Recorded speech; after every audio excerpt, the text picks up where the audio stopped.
Is this on? Yeah, okay, great. Hello, very nice to meet all of you. I haven't used a mic in a long time, so if you can't hear me in the back, please just yell or raise your hands or something, and I'll try to do better. Just one disclaimer before I start. I am doing some work for Midjourney right now, but this is a completely unaffiliated talk done in my independent capacity and does not represent the views of Midjourney or of anyone else who pays me, just my views. So. Great. Okay, so I'm here to talk about GPT. And so GPT, as I'm sure everyone here knows, is a machine learning model that's been in the news a little bit lately. And so today I want to walk you through the history of the GPT kind of family of models, kind of how they've developed, what kind of led to their current success, and some challenges and kind of opportunities for actually starting to work with them more, and where kind of the research might go. And so I'm going to try to do a good job of making everyone a little bit frustrated with me. I have some math here for the academics that's going to annoy the non-academics. And I have a bunch to talk about applications, which I'm sure will annoy the academics. So I apologize to everyone. Okay, so first up, so what is a GPT? So GPT stands for a generative pre-trained transformer. And so generative is pretty self-explanatory. It's a model that generates text. So you give it some text, and then it responds in kind with its own text. Pre-trained means that it's trained in a very general setting. So it's not trained to accomplish a specific task, but it's trained to accomplish a wide variety of tasks, namely modeling language. And then transformer is a particular type of machine learning model. So we're talking about GPT. What we're talking about is a model that generates text that's been trained in a very general way, and that is a transformer. And I'm not going to talk about transformers in any more detail than that. Okay, so why do we care about this kind of weird name thing? Well, the answer is really just that it works really well. And so we have a history in the field of artificial intelligence research. That as soon as something starts to work, and as soon as we start to figure out how to do it, we stop calling it artificial intelligence, and we call it machine learning, and we just move the goalposts. And so this has been happening for years. So this happened, first of all with backgammon. We figured out how to do backgammon, and then, oh, well, that's just machine learning. That's not particularly hard to do.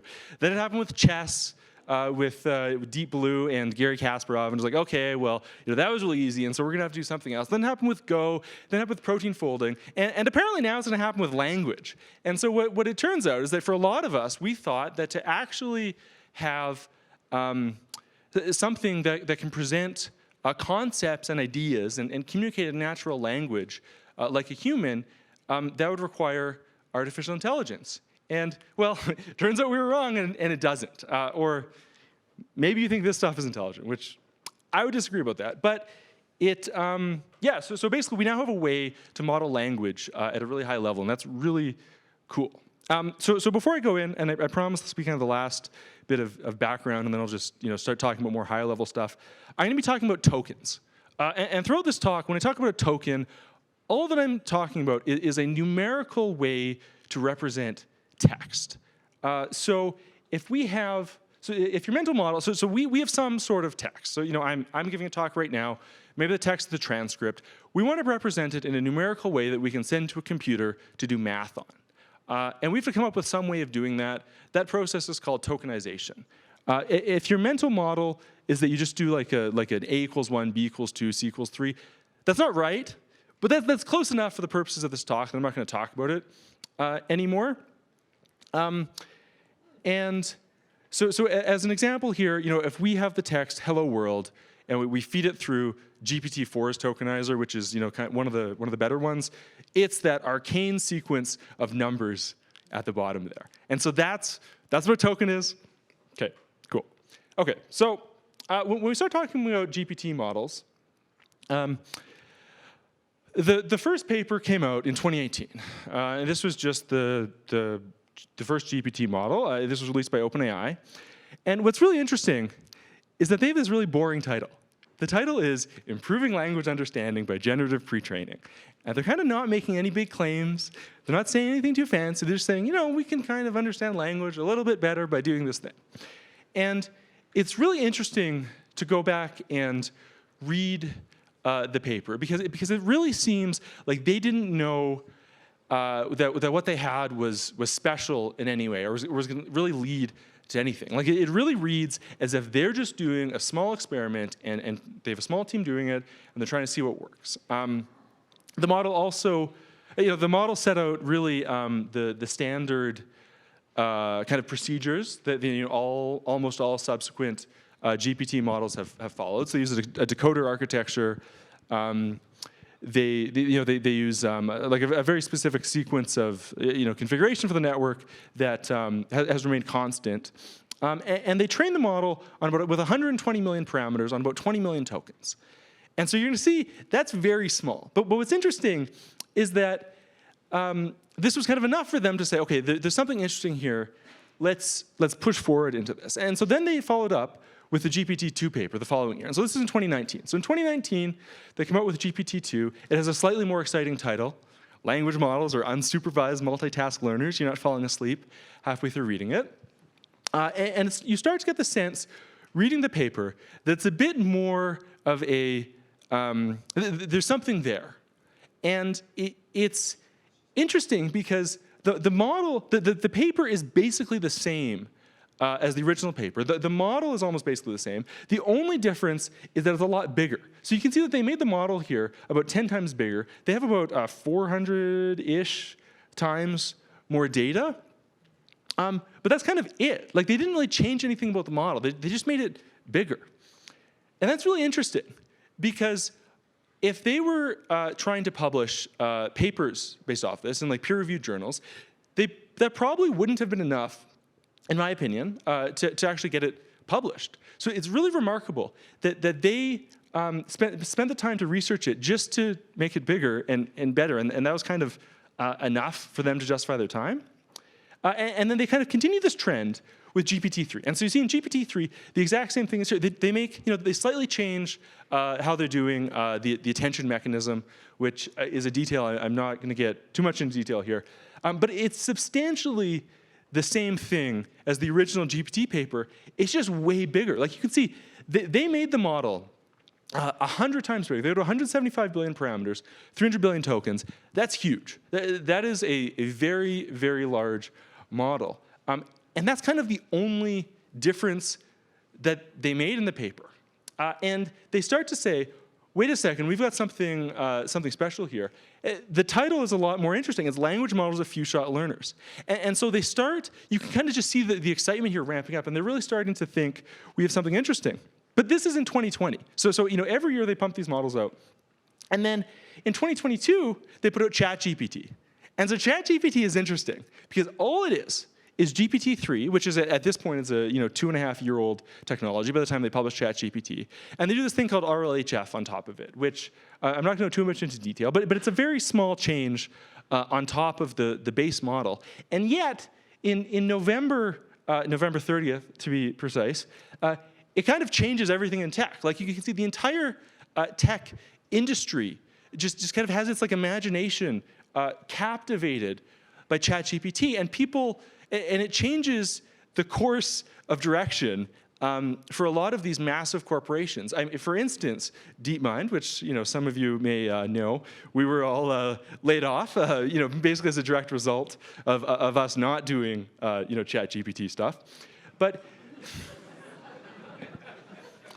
it was just interesting because they took this 2.5-year-old technology at the time and made this small tweak and just released it to the public. And that was enough to change the industry and to captivate the attention. And so what's really interesting to look at this in hindsight is that the original paper, and even the second paper to a certain extent, they really just seem like side projects. They're being done by a small team of researchers, and they don't even position it to be particularly exciting. Like OpenAI has a really great hype team, and they didn't do anything about trying to position this too much until later. They also, the changes here, again, are just scale. Like I just want to really put some emphasis on that. There's not really any significant advancement in the techniques that are being used. It's just scale. And kind of in that light, they don't do a lot of science. Like, they're publishing papers out here, but they're really just making it bigger and throwing engineers and GPUs at it. They're not doing a lot of experiments. They do experiments. I don't want to be too critical, but it's not like they're doing, a large amount of experiments or trying to figure out the best thing. They're really just pushing it up to scale and seeing that it works. And none of this was really, this was all just published online. Like, this wasn't really published at peer-reviewed venues, which is interesting. Simultaneously, as this was happening, they also put out this paper called Kaplan et al. And the idea here was that they wanted to do a bunch of experiments and see how these models, how their behavior changes as you increase the size of the model.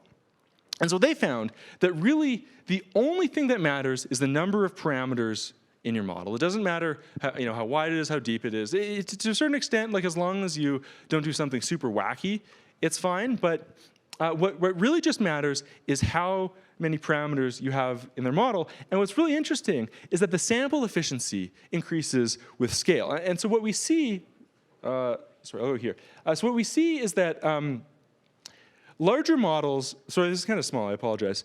But what you see is that as the model gets larger, so as you go on different curves down here, you see that the performance just strictly increases with the number of tokens, with the amount of data that it sees. And so what that kind of means is that if you have a finite amount of data, what you're going to want to do is you're going to want to train the largest model that you can. And if I go back here to this arcane equation they put on here, what they did is they took this equation. And so what this is doing, this is predicting the loss, L here, with a number of parameters in your model, N, and the amount of data that you send to your model, D. What they're trying to do is they're trying to come up with a way to predict how good your model is going to be based on the number of parameters you give it and the amount of data you send to it. And so when they do this, they come up with this equation. And it gives them this conclusion that basically, as you want to make your model better, as you have more compute, more money to throw at it, what happens is that the optimal model size gets very big very fast. You also need more data, but you don't need that much more data. And you need to train for a little bit longer, but not that much longer. And so that's fascinating because kind of the prior wisdom before this in the industry, at least in my opinion, was that you really needed data. That data is the new oil, is the thing that people kept saying. And this kind of was a counterexample where they said you just need to make your model bigger. And so they did. They just kept throwing engineers, they kept throwing GPUs at it, and they just kept making their model bigger and bigger and bigger. Because the conclusion that they had was that model size is all that you need. Now, the thing is, they weren't entirely correct. And so at the same time that they were doing this research, there's a bunch of people at DeepMind who are doing similar research. And so what they found at DeepMind, unfortunately I wasn't on this paper, which is too bad because it was a really great paper. What they found is that actually, no, data does matter, and that data is the limiting factor in a lot of cases. And in fact, as you start to make your model really big, as you start to push above this kind of 300 billion parameter threshold, you really stop seeing a lot of returns to increasing the scale of your model, and you have to start looking elsewhere. And in fact, what DeepMind did is they took this result, and they trained a model that was much better than their original model. They trained a 300 billion parameter model called Gopher. They like to give it cute names. And they trained a model with only 70 billion parameters, and they showed that this was actually better. And so what's interesting here is that they then did the same thing that OpenAI did with Kaplan. And so the weird thing, as an aside here, the weird thing about being an AI researcher right now is that you end up citing weird things. So I'm citing Nost Algebraist here, which is an anonymous forum poster, because they did a really excellent mathematical analysis of this paper. But so what happens in this paper is that they fit this equation. And so I'm going to put both equations side by side for a moment. But the top equation here is from Kaplan. The bottom equation is from Chinchilla. And I apologize for the math. This will be the last slide with a lot of math here. But they have two different equations that were used to drive hundreds of millions of dollars of research spend. And there's one difference here. And the difference is that in the bottom here, they have this constant term. They have this E at the bottom. And they don't in the top. And so that turns out to have been, like that honestly could have cost them $100 million, if not more, in wasting the model, because what happened is that they came to completely different conclusions. And so what we see here, so this is a bit small on the screen, I apologize for that. The red curve here is chinchilla, and the blue curve here is Kaplan. And so what this is saying, the y-axis here is model loss. It's how good is your model. You want it to be smaller. Smaller is better. And then on the x-axis here, that's how much compute you're throwing at the model. And so what we got is we got two different conclusions here. So chinchilla concluded that as you keep throwing more and more compute at your problem, it levels out pretty quickly. And so what you can see that like the red line, like as you start increasing compute, it really starts to level off, whereas the blue line has a much more linear slope to it, meaning that you can just push the compute a lot more. And so this is what OpenAI did, right? OpenAI followed this blue line. They started throwing all of their money at making their models better and better and better because they had this mistake in the functional form that they were using here, whereas the chinchilla paper realized this and fixed this, and they were able to have a much more efficient model that was a lot cheaper. And so what they did, again, they fit parameters here. I'm going to gloss over this. And then what they did is they took those parameters and they actually inserted the values for Gopher. Gopher was DeepMind's best model, and as about 2021, 2022, that was the state-of-the-art model. And so they put these parameters in here. It is a 280 billion parameter model. It was trained on 300 billion tokens. So the N is 280 billion, D is 300 billion here. And so when you put those parameters in, what you see is that the amount of loss that's being contributed here, thanks to the data term, is way bigger than the amount of loss that's being contributed to the model term. So what this means is that you kind of squeezed all of the juice out of your model by making the model bigger. But there's all of this juice to be squeezed, if you pardon the strained analogy here, by increasing the data set size here. And so that's really, this kind of slightly arcane equation has gone on to influence, again, how billions of dollars of compute are being spent here. I was recently on the job market, as I mentioned, thanks to DeepMind saying, hey, you guys aren't doing enough language models. And every company that I spoke to said, we are training a chinchilla optimal model because they were following that arcane equation that I just sent you for how to determine how to allocate their compute budget. So this has really changed the industry. Okay, so then after GPT-3 came out, there was a succession of papers. So there's the Megatron paper from NVIDIA. And so what Megatron did is Megatron described how exactly you can distribute your model across a data center to train it in an efficient way. This was kind of suspected beforehand, but it was kind of trade secrets that only the people who had trained large models had figured out. So NVIDIA released this. Then Gopher, a DeepMind paper that showed how you can just keep pushing the bounds to make these models even better. And then Chinchilla showed you how, with a finite budget, which almost all of us have, you can figure out how to optimally allocate your resources. And then Llama came out. And these names are kind of absurd, but Llama was a paper from Facebook where they showed how they took a GPT-3 model, they trained it for a really long time, and then they released the weights publicly. And so you can't use them commercially, but you could benchmark against them, you could use it for research, and you could start to see how your model lines up. And so with these papers, we were in this point where everything was ripe for a lot of competition to take over the industry. And that's kind of what we've seen. We've seen, in the early part of this year, we've seen this Cambrian explosion of open source models and research that has really transformed the industry.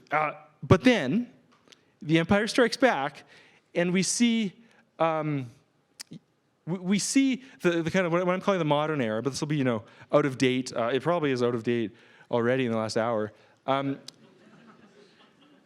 These three kind of state-of-the-art models, and there really is two state-of-the-art models. Maybe I shouldn't put Palm up here. But we see, OpenAI releases GPT-4, Anthropic releases Cloud and Cloud Long, and then Google releases Palm 2. And they don't tell us anything about these models. Like if you read the papers for each of these, which I had the mispleasure of doing, they're just marketing documents. Like we're at this point now where these companies are no longer sharing any information about how these models are trained or about their data. They're just telling you how good their models are. And I think this is a direct response. Well, this is clearly a direct response to this explosion in innovation that we saw in the early part of this year. So we really are at a point where we don't know anything about these architectures. All we know is that they're expensive. And so, as a result, I'm going to speculate a little bit about what exactly is going on with these architectures. So I want to be clear, this is on the off chance that I get this right. I don't know anything. This is just my guess based on what I've heard publicly. So please, yeah, if you're from OpenAI, don't send your teams after me. Okay, so the first thing I think they're doing is conditional routing. And so conditional routing is a type of machine learning model where what you're doing is you're allocating different amounts of compute depending on the specific data they're sending into the model. This isn't very common in kind of current architectures. What we currently do almost everywhere is we have some sort of model. It's static. And every piece of data that you put in is treated exactly the same. So this is so if you have an image you're classifying, you put the image in, it spits out a classification, and no matter what the image is, it does the exact same calculation on the image. I think this is going to change. We're at this point with scale where you just can't add more compute here to these models. It's just like it's starting to collapse under its own weight.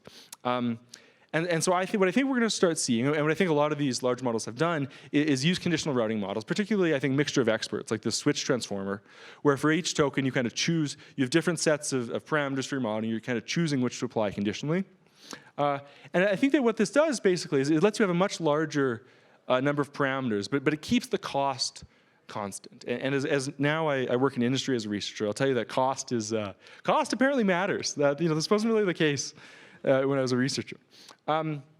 Yeah, and this also starts to allow for specialization. So you could see where maybe you have a Shakespeare model, and then you have another model that generates Excel code, and you have a third one that does your taxes, like stuff like that. And so I think we're going to start seeing this. The other thing that we're going to start seeing, and again I apologize for the math, is we're going to start seeing sparse attention mechanisms. So up here, this arcane equation they have is the core of all transformer models. It's called the attention mechanism. And all you really need to know about it is that you do a bunch of multiplies. This is this QKT thing. You multiply a bunch of big matrices together, and these matrices are huge. And then after you multiply them, you apply the softmax function to it. And all you really need to know about the softmax function is that it's basically the max. It chooses the biggest value, but it's soft, hence the name. So what it does is it scales these values in a very aggressive way to say which is the biggest one. And this is something that I think is underappreciated, which is why I'm making you stare at it. But it makes these numbers very, very small. So if you go in there as a human and you look at this and you say, okay, we're doing this normalization here on these values, 760, 752, 750. They're all very similar to each other. Well, by the time you run them through this equation, two of them are basically 0.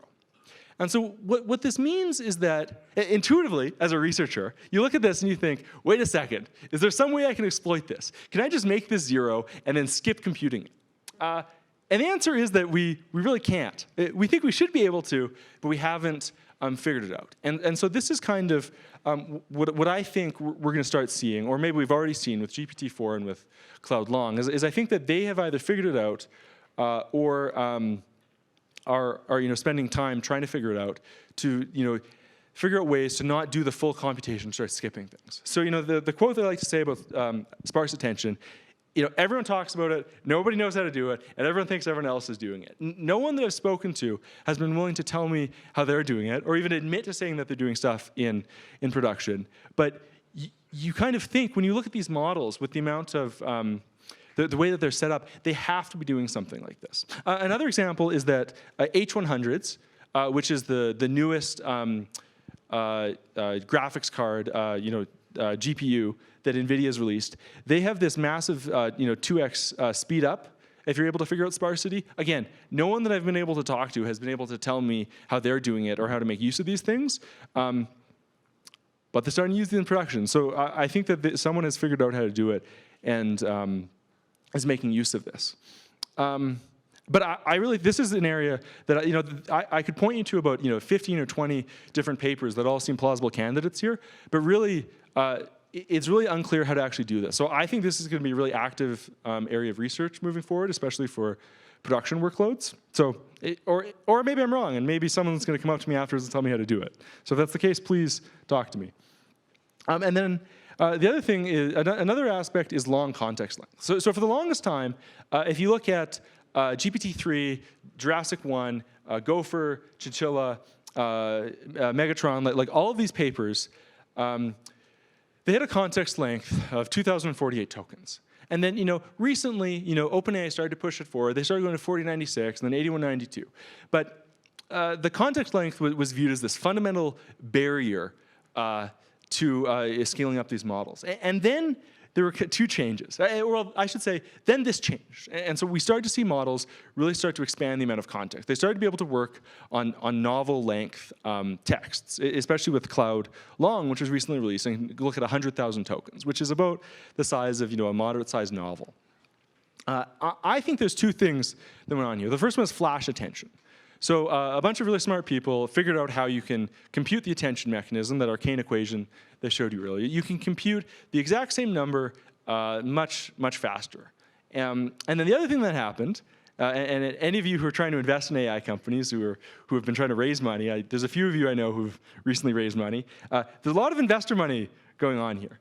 And so what I think has happened is I think that flash attention has made it, slightly cheaper, a lot cheaper, but not sufficiently cheaper.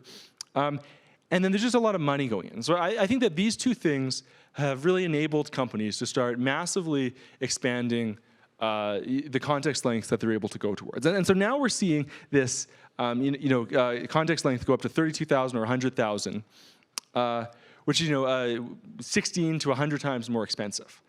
And so what I think we're going to start seeing is this is just so expensive to serve in production workloads right now that I think we're going to start seeing a lot of research on this and start to push towards these sparse attention mechanisms.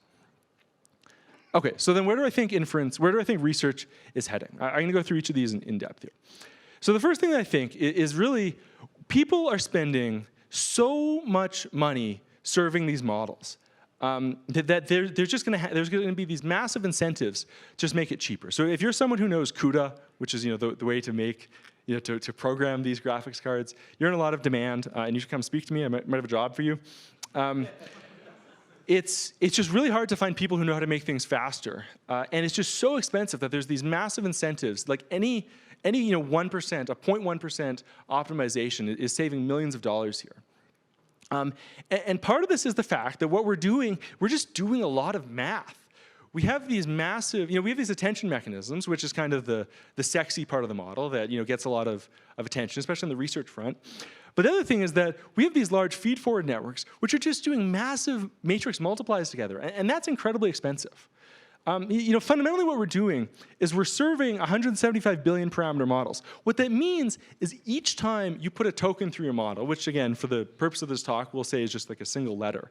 This letter is then multiplied by every parameter in this model. That's 175 billion multiplications for each token that we're serving through here. That's just inherently expensive. And so I think we're going to start seeing a lot of research to change this. The second thing is factual accuracy. So right now, what our models are doing is you can think of them as being very good and very complicated autocompletes. Like you remember Clippy in Microsoft Word? Like all it's doing is it's predicting what you're going to say and doing it. It's doing this across the entire text of the internet. And the thing with that is that it has no notion of factual accuracy. So to the model, unless it's told otherwise, it has no notion that predicting what happens to Daenerys in Game of Thrones, to it that is as real as predicting what's going to happen to Joe Biden, because it's just trained on internet text. And so the mental model that I have here is if the average advice on Reddit is useful, this is a good model. But if it's not, that's not really great. I think we're going to start seeing the model starts to learn to use APIs and start doing retrieval to solve this. The example I like to use, I have 2 degrees in math. I'm really bad at multiplying numbers together. I just use a calculator. And so we should expect the same thing for our models. And so to kind of dive into this, so what we're actually doing, when we go to our model and we say, we want you to calculate, like GPT-3, calculate 1 + 1 = 2. that becomes this arcane sequence of integers that you can see there. And so what we're actually asking it to do is we're saying, okay, we've told you 16, 489, 220, 16, 284, 220. Give me the next number. And it has to learn to output 17. There's not a lot of, that's just like a very difficult thing to ask it to do. Whereas if it can just learn to say, wait, this is math, let me send this to a calculator, I think that's where we're going to see this stuff start to go. Yeah, and so more broadly, we want our models to be able to use tools. Like I think this is the biggest gap between our current models and achieving human performance. I would argue, knowing nothing about evolutionary biology, that humans' use of tools is really what separates us from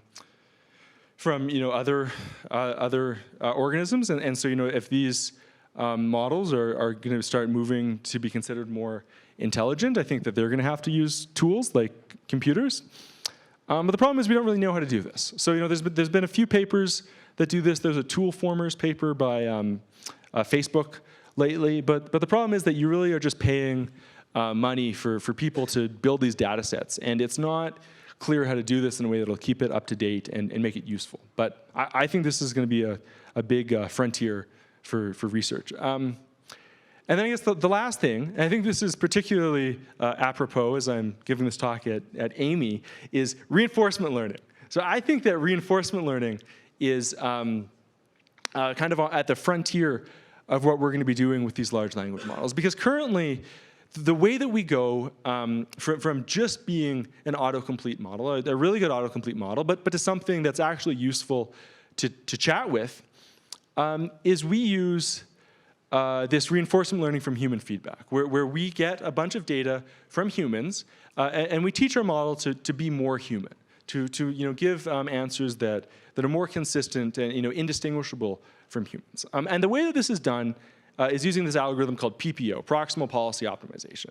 And it's a good algorithm, but it's not the best algorithm. It's a pretty basic one. And so what I think we're going to start seeing is we're going to start seeing this being replaced with more complicated algorithms and just generally more sophisticated systems that have more data and that are just doing a better job of learning from human feedback. And so if I'm looking, I'm sure there's some Amii fellows in the audience here. So I would really encourage you to spend some time focusing on this research. I see Patrick at the back there. Patrick, you should do this. Yeah.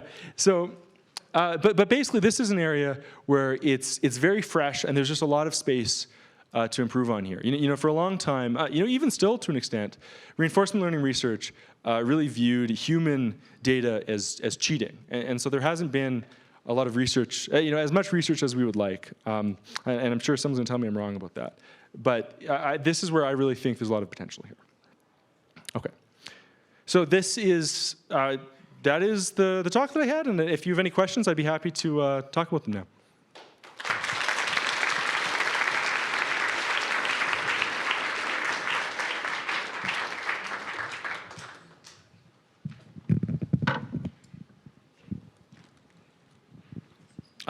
Do you just want to come up to Mike?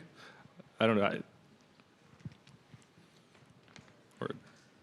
Or should I call on people? Is that? Hi. We do a lot of time series analysis using reinforcement learning. Do you think the scaling rule that applies to text applies to time series and some other domains too? What is your experience with that?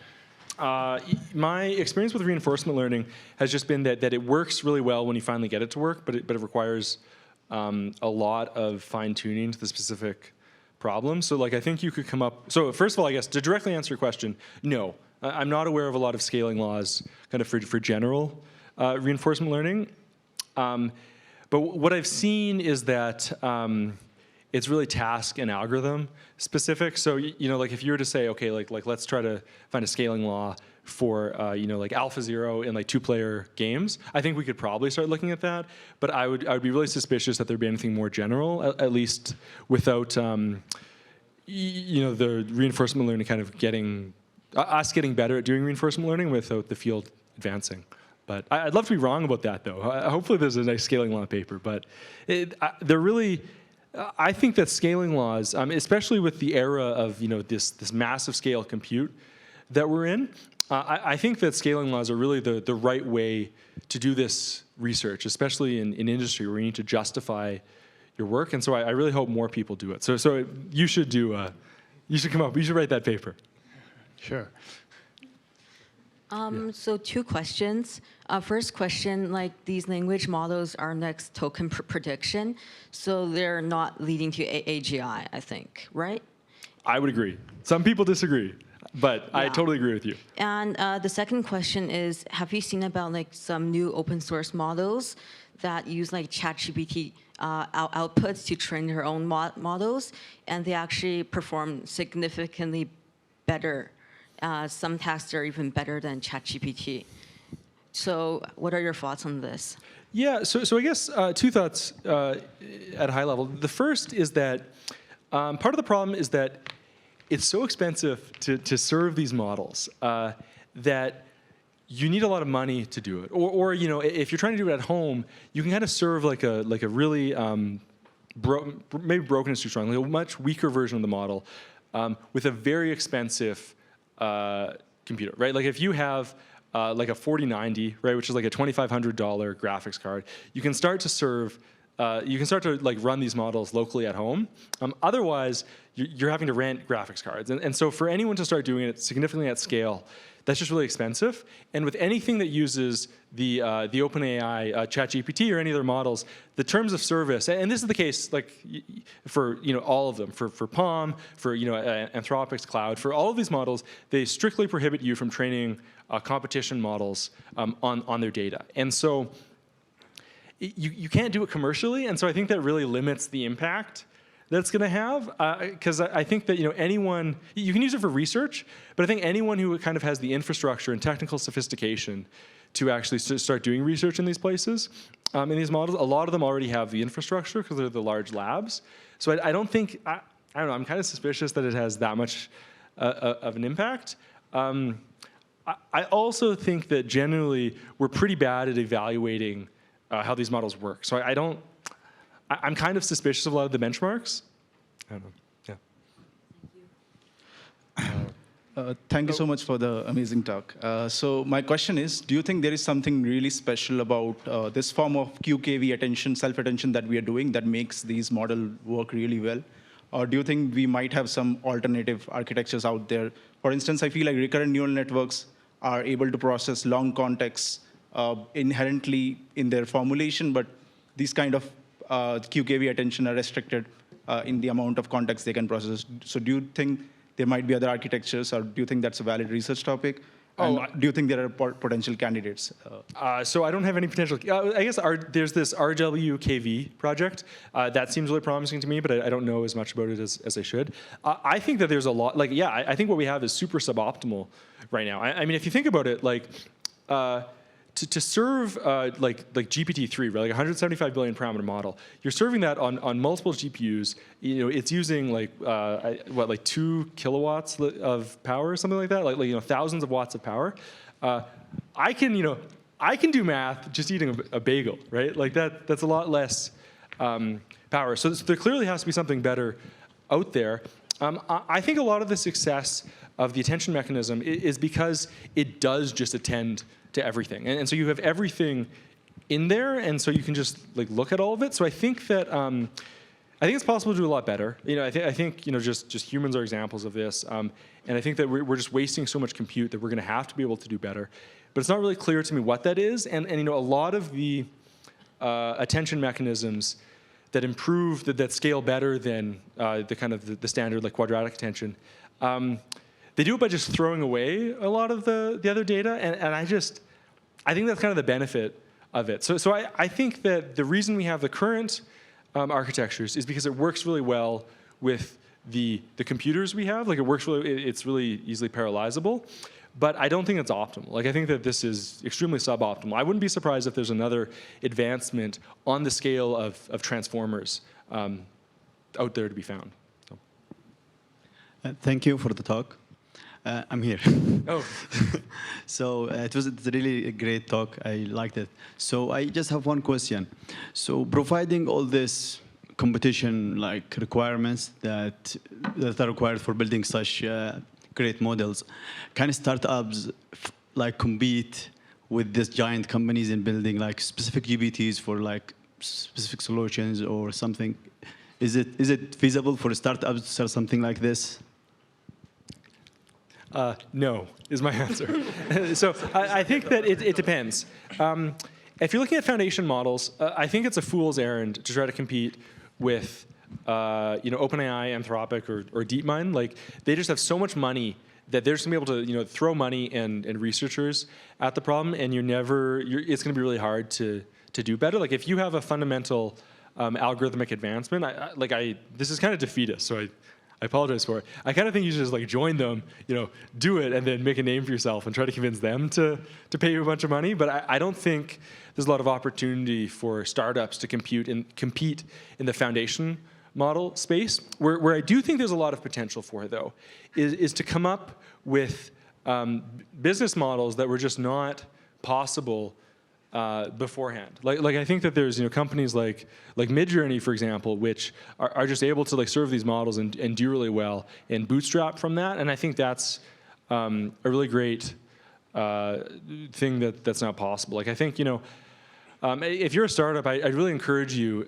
maybe until like the Series B or Series C round to just use the APIs that are out there. Like, don't bother trying to train your own models. Don't go down that route, because it's just so expensive and it requires so much technical complexity, and it requires all these highly paid researchers that you have to hire. So it's just really tough to do. So.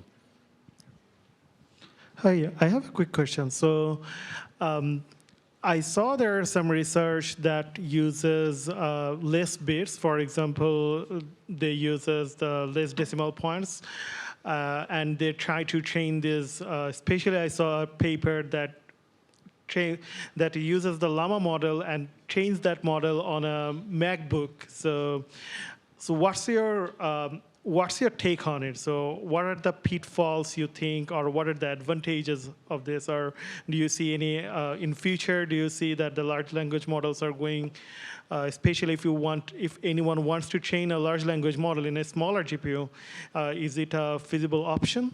Yeah. Okay. So there's two things here. So the first thing. So I think what you're talking about is called LoRa. But there's so what that is that enables you to do fine tuning. So you have a big model, you have a bunch of data, and you want to make your model model your data. You have Llama, or you have some big foundation model, and you have a data set. And you want to make the big foundation model fit your data better. And so there are techniques that allow you to do this, apparently quite well, although I've never tried to do it, but the paper is really promising. You can do it on a single GPU very quickly. I think for fine tuning, it seems to work really well. I think that's, if I was at a company that was doing stuff like that, like I'd say, yeah, we should absolutely look into this. We should push the state of the art on that. I think that's a really promising approach. The only thing is that it's this question of, where do you get the foundation model from? Because again, if you're doing it for research, great. That's awesome. You should totally make use of it. But if you're trying to do this in a commercial setting, there's just no really good commercial open source models that have commercial licenses. So you're just going to get sued into oblivion if you try to use like Llama or anything like that. So yeah, like if you can get a foundation model somewhere, great. Maybe I know there's some places, I've heard rumors some places are going to be releasing one soon. Hopefully they do. But I think you're kind of in this chicken and the egg setting. I mean, the other thing, like kind of quantization more broadly, I think is really promising. I'm not sure if that's what you're kind of talking about too, but like there's these models like algorithms like GPTQ. Like I think that quantizing your models and using less precision, like I think that's really the future of deploying this stuff in production. It's just so expensive to serve a 175 billion parameter model that we're gonna have to do everything we can to bring that cost down. Hi. So with the achievement of large language models, I was wondering, what do you think about the large computer vision models? Say like Facebook's recent research result of segment everything. What do you think about that? They're great. Yeah, like Facebook's been putting out a ton of great research. Like Dino V2 is great. Like they're yeah, I don't know. These models are getting really good, and it's really impressive what's being released. I don't want to comment too much about image generation stuff, but yeah. Thanks. So one question. As I understand from your presentation, as long as the model is trained the tons of text from the public internet, for example, Reddit. So, but I was wondering if then it could train some biased or aggressive or bad explanation, which we cannot use it in ethical way. So how can we prevent it, the AI engine not training them? Yeah, I mean, I don't know. That's a problem, right? Because it's yeah, there's bias on text on the internet, and there's a lot of examples of the text that's being produced by these models that replicates these biases. It's also like this is.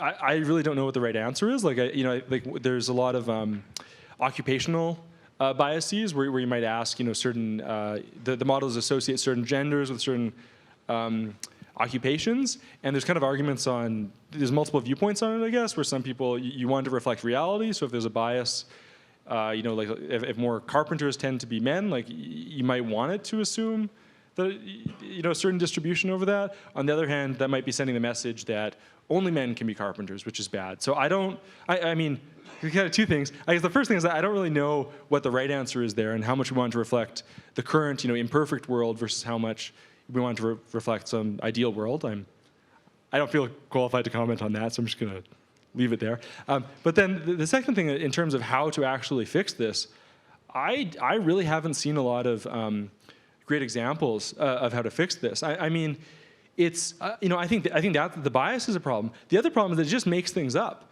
Like if you ask it if you ask GPT-3 or Cloud or any of these models to do research for you and come up with a list of papers on a certain topic that you should read, it just makes them up. And these are papers that have never been written.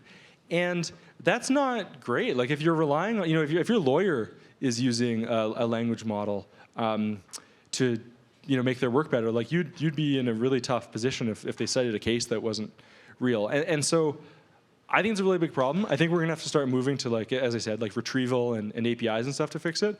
But I think it's a massive problem that's really preventing the productionization of these tools.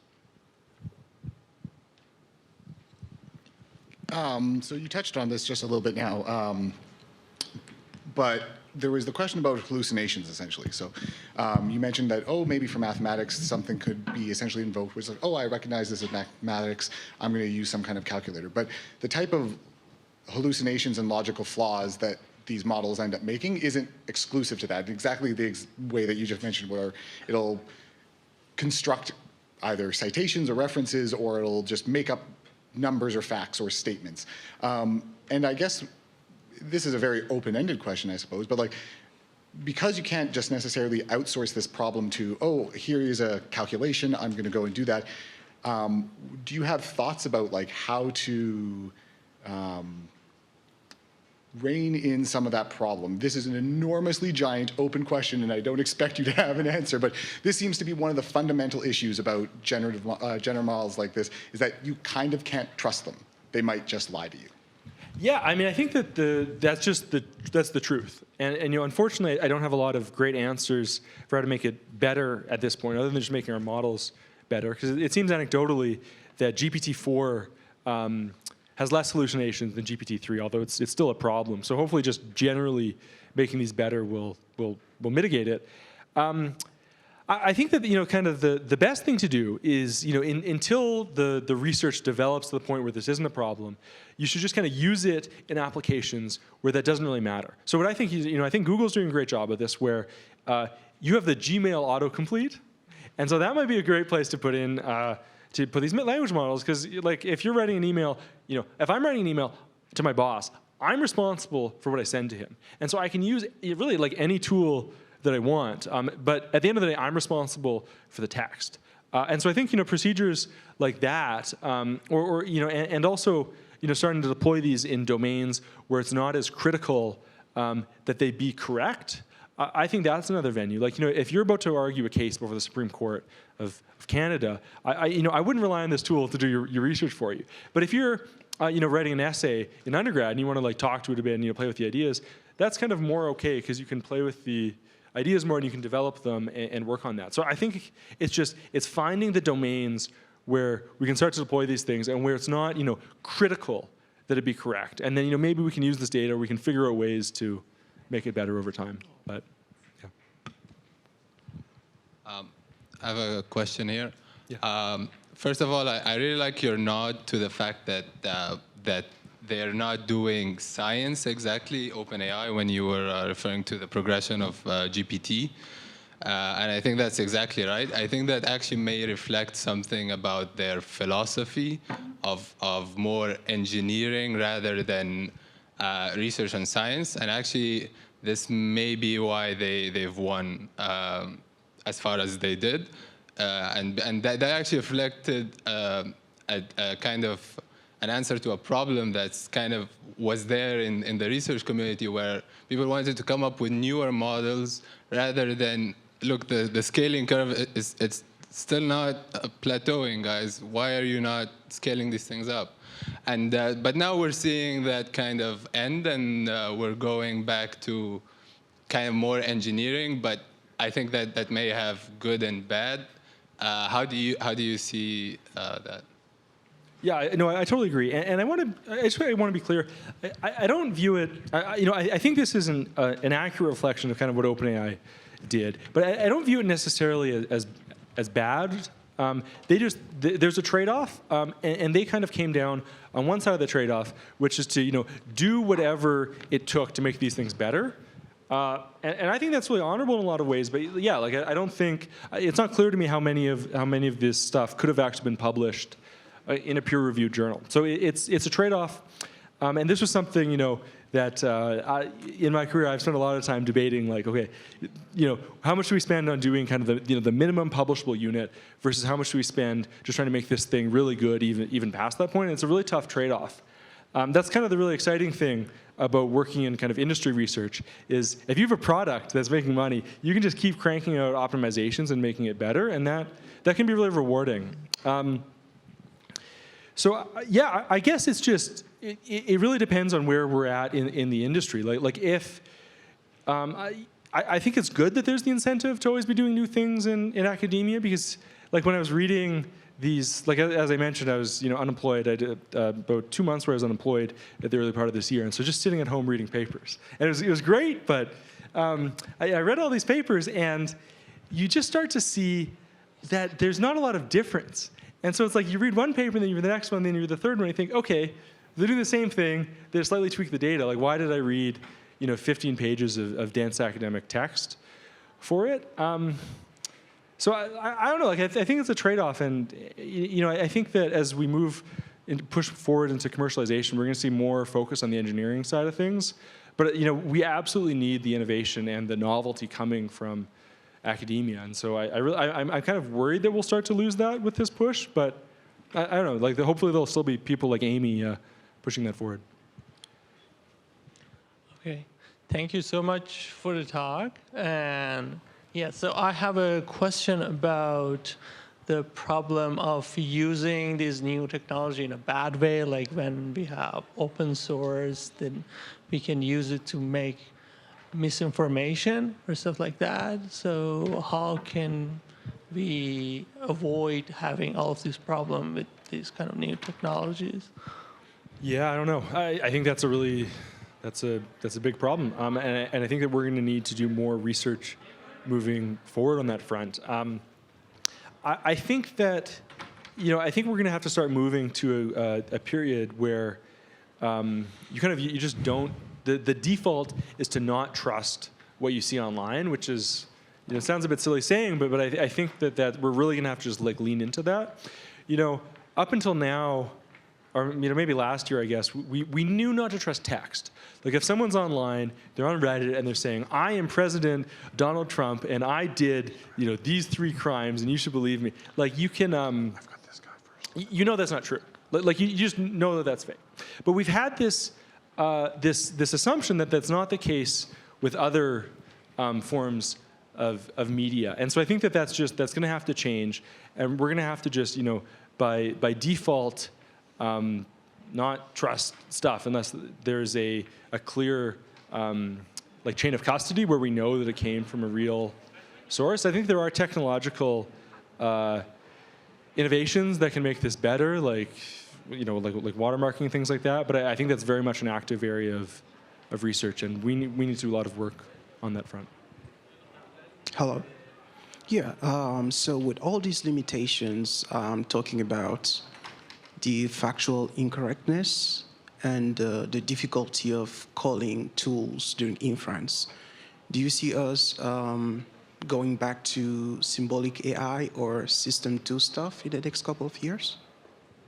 No, I really don't. I just, I think that stuff, it always sounds like it should work. Like that was, kind of my intuition before I started to get into the field.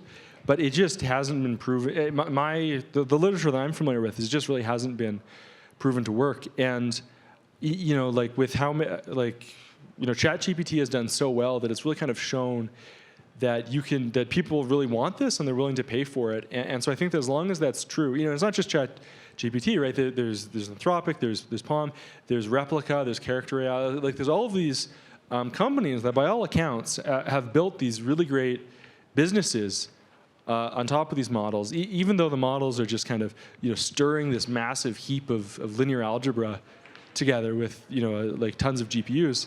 It's not a very satisfying answer. Like if I go back to my roots as someone who's a math undergrad, like I want there to be something more elegant out there. I want there to be like an equation or something that we can find that like Maxwell's laws, right? That you're like, okay, this is it. This is this intelligence, but it just doesn't. That just doesn't seem to be reality, unfortunately. So I think we're going to keep pushing forward with this. I think maybe they're going to be smaller. Maybe we're going to see 60 billion parameter models instead of 300 billion parameter models. But I think that the era of these large scale, like kind of like statistical association, like just large map models, like I think that's here to stay, for better or for worse.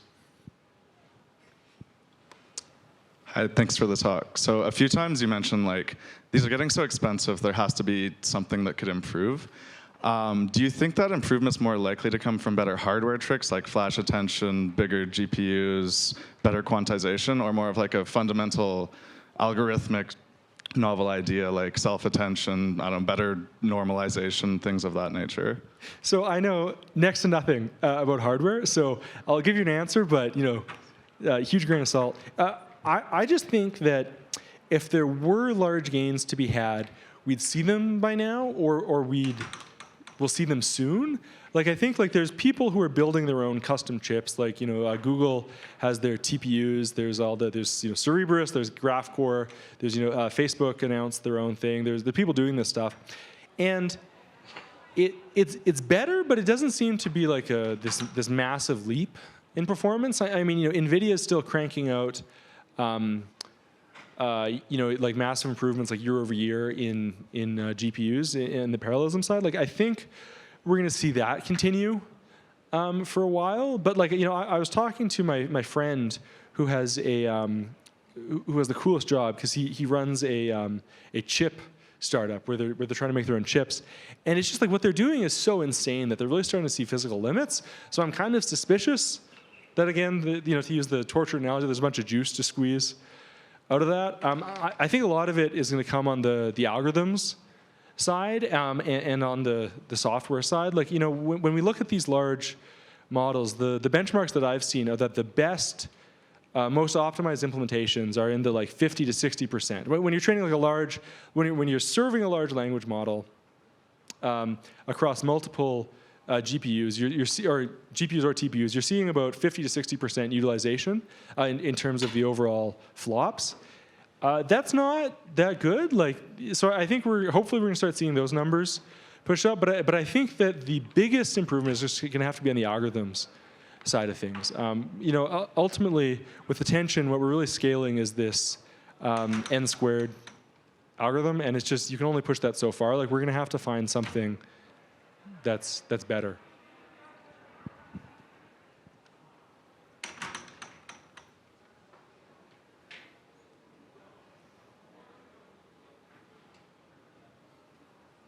Cool. Well, if there are no more questions, then thank you all for coming. Yeah.